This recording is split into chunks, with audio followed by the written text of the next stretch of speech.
Hi, I'm Richard with Barber School. Today we're going to talk about some of the common errors and mistakes that students make while they're using clippers, while they're cutting their hair. Now you might think, what does it matter if I do it one way versus another? Well, here's the analogy. When you drive home, do you drive clear around the valley, down south of the state and back around? You still arrive at the same spot, but you just wasted an hour and a half worth of time. Well, with barbers, it's no different. The number one most valuable resource that you have is time. You need to be able to learn to do a haircut extremely effectively in a short amount of time and provide good results. These are the things you're going to need to avoid. So, let's get started. These are things you do not do when you're cutting hair. You do not stand behind and cut hair. However many pickups you do and cut, you'll leave a loop. Stand on the side and cut hair from front to back, side to side, and you will not leave loops. If you do these things, you're not trained as a professional. Pick it up in the garage at home or somewhere. You learn to do it by instinct, and you cut incorrectly. You do not stand in front of the person and cut back, because that's the same as if you stood in the back and cut back. So I'm making loops again. This looks very awkward. It's very unprofessional. You never do this.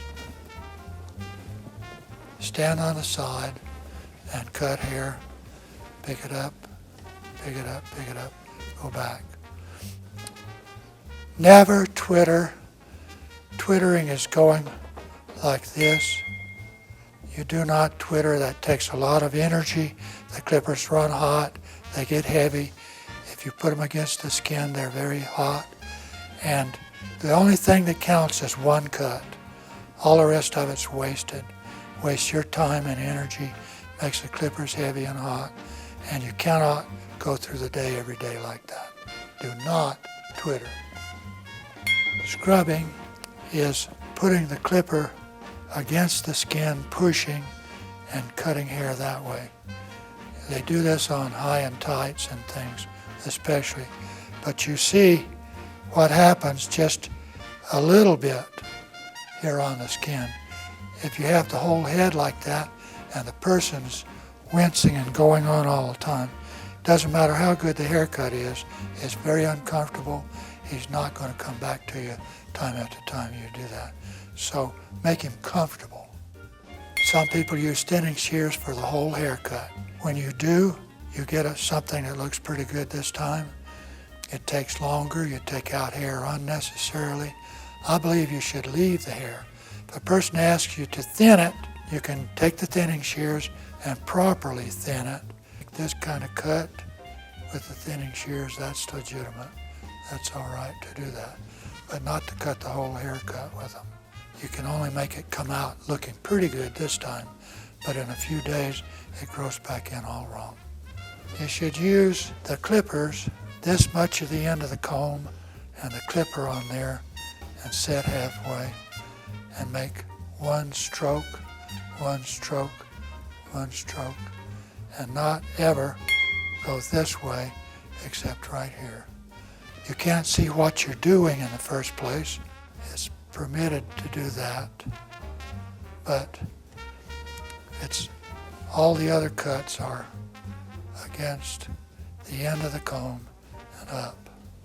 So instead of making the back of the head flat with one cut up, you make little cuts like this, 1, 2, 3, and you cut the same hair, and you can see what you're doing and leave the head nice and round.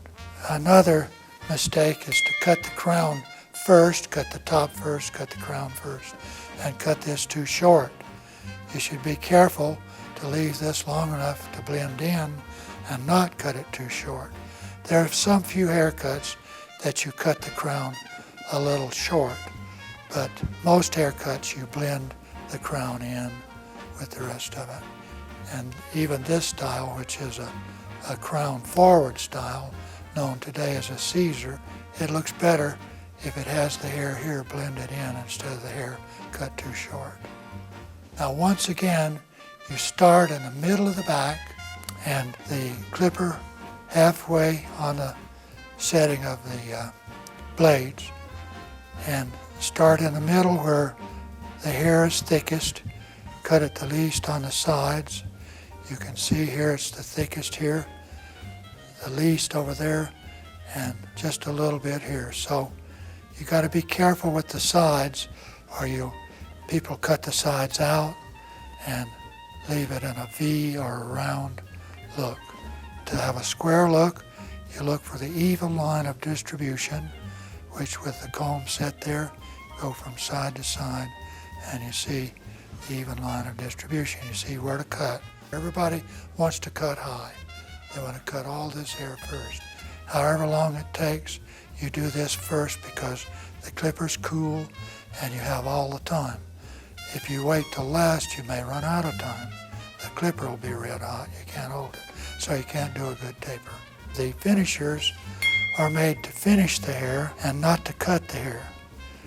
These will cut the hair and they'll cut it very close, and a lot of people want it cut close, but it'll burn these clippers out to use them, and you do not cut the bulk of the hair like this. It'll bog them down, and you should use the regular clippers for that. Never turn them upside down. When you turn them upside down, you may turn them too far and cut the person. You can make a line there that'll last today and tomorrow. It burns, it feels bad tomorrow. See, just touching it there does that. You should have a soft touch, not a hard touch. If you touch the hair lightly, that's best. If you touch the hair hard, that's a different thing altogether. You don't build a clientele touching the hair hard. You build a clientele with soft haircuts, soft finishes. The whole haircut feels good, person's comfortable. I'll tell you another thing. If you hold the shears properly like this, you can cut all the angles very, very comfortably, very easy. Just hold the shears correctly. A lot of people put their finger in like that, their thumb like that, and use the shears that way. That is very, very incorrect.